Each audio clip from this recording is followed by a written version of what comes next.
For almost 2 decades after retirement, my dad and his siblings, Ruth, Miriam, and Len, made an annual road trip to the summer music camp they attended as children. This year was different. Dad planned to make the drive alone and invited me along, giving us more time together than we had spent in decades. I assumed that Dad, who is a youthful 92, would do most of the driving, giving me time to work on my novel. As it turned out, we compromised. I did most of the driving, and Dad worked on my novel. So in early August, I flew from New York City to the Tri-Cities Airport in Blountville, Tennessee. Dad picked me up, and we went to dinner with my sister before preparing for an early morning departure. Yeah, we're going to eat at that farmhouse. It's a restaurant, too. You can have all you want. They keep bringing it all you want. Chicken, fried catfish, pot roast, steak and gravy, pork chops, meatloaf, country ham. All right, now if you wanted to look at one of your apps, what would you do? Yeah, you feel it? There. All good. How many buttons are over here? One. What do you got in that bag? I don't know. Hey, it looked like a sweatshirt and some maps. Maybe that's what it is.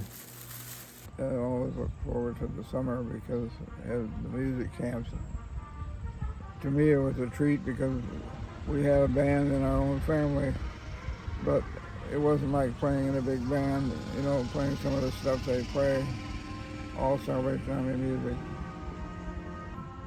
In England, it's all brass like the Salvation Army is because they were started in England, so they followed the suit.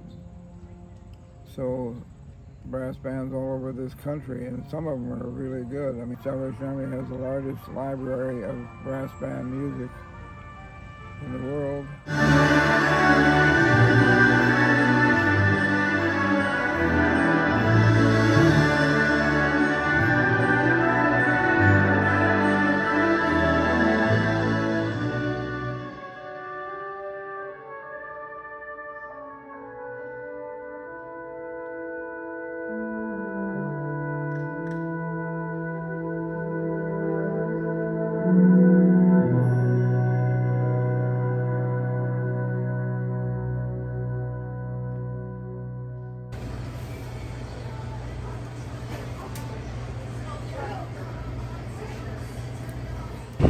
This was Betty and mine's favorite song.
vacation here when I was a little kid, and we always look forward to it because we come and check in like we did today, and they'd assign us a cabin and give us linens and all that, and we'd stay there for about 2 or 3 weeks. So it was quite a bit of fun.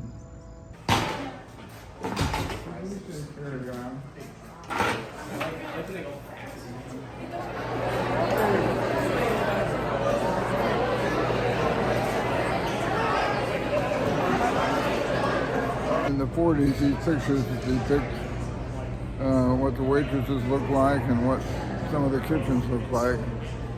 And you bring your family in when the bell rang, and sit down at a table, a designated table for you for your stay, and the waitresses would bring your food.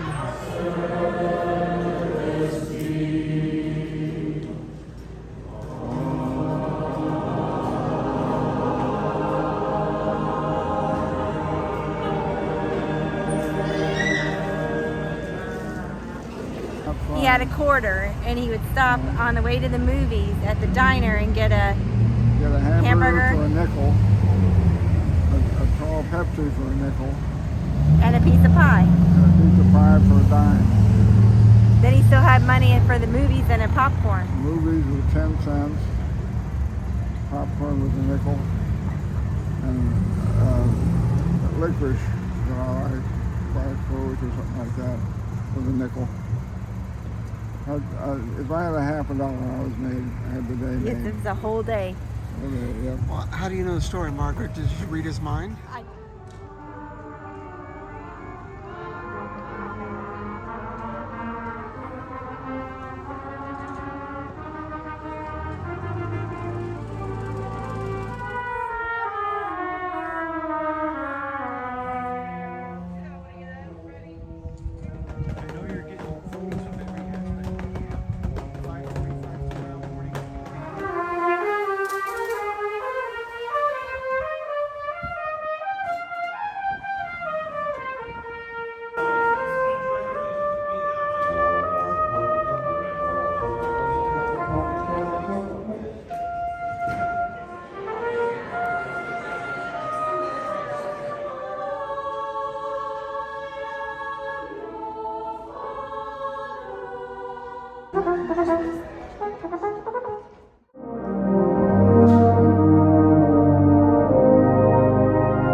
turned 8 or 10 years old. I went in a rowboat all over this lake by myself.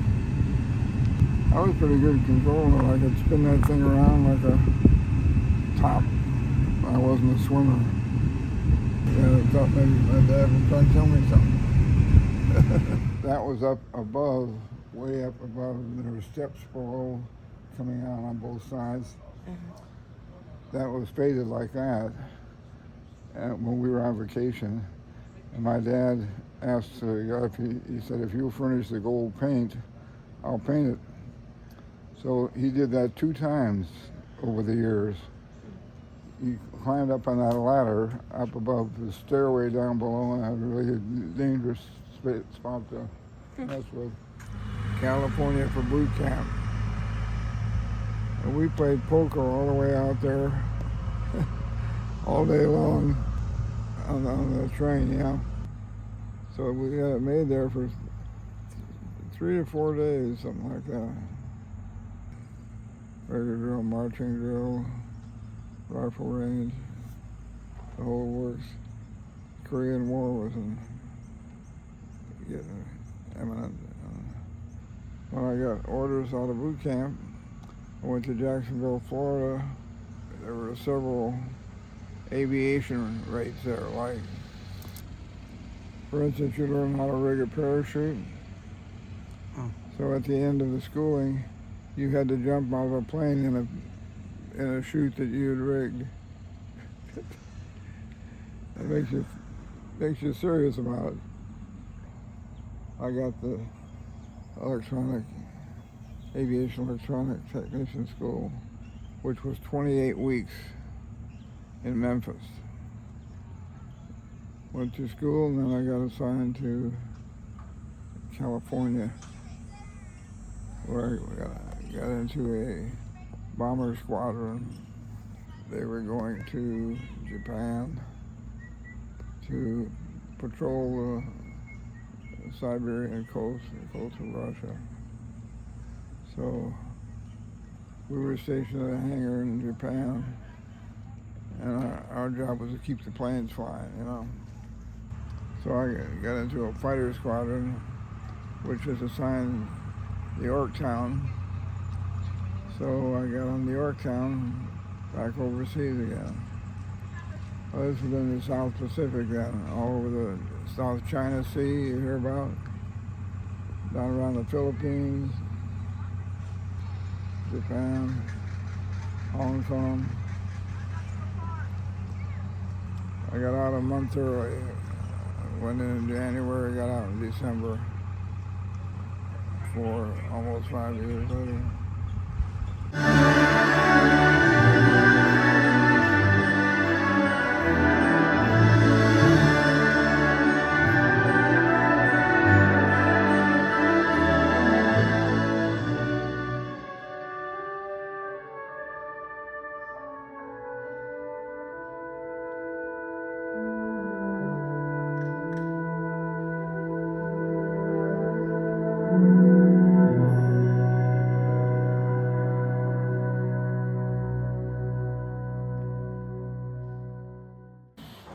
You don't have to be, just push the one button.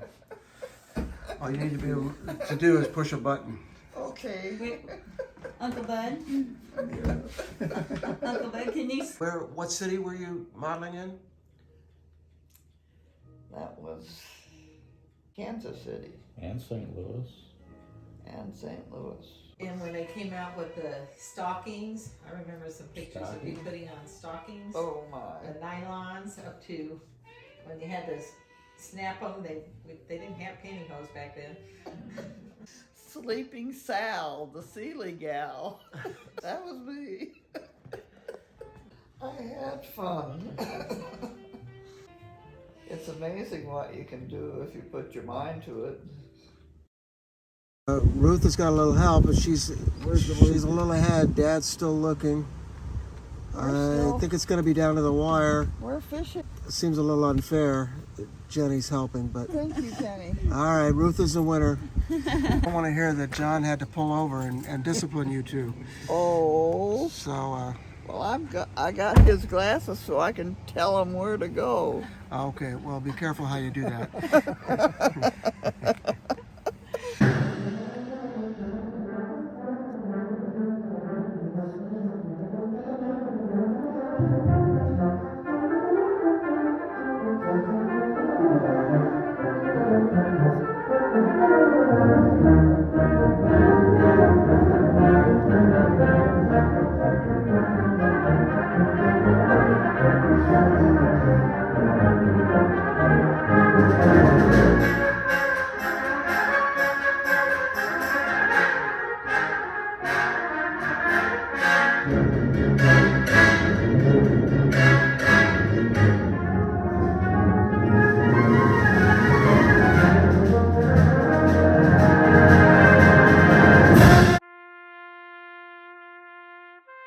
A little over 1 week later, we were back on the road. 2 senior citizens driving home to Tennessee from Missouri, clocking a total of over 2,000 miles. We hadn't visited the Parthenon or crossed the Grand Canyon. We didn't run with the bulls. Now that I think of it, none of us did any running at all. We didn't solve world problems. We couldn't even agree on which of her kids Mom liked best, though it must be obvious to anyone who knows me. But we ate camp food, watched a bunch of kids discover music, heard some exceptional performances, and shared family stories, most of which had been told many times before. I always assumed that Thomas Wolfe wrote, "You can't go home again," simply because someone had changed his locks. But it turns out he was right. You can't really go home again, but you can visit.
Either of you want to say anything about this?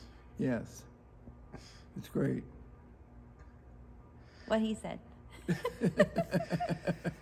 a lot to work with, guys.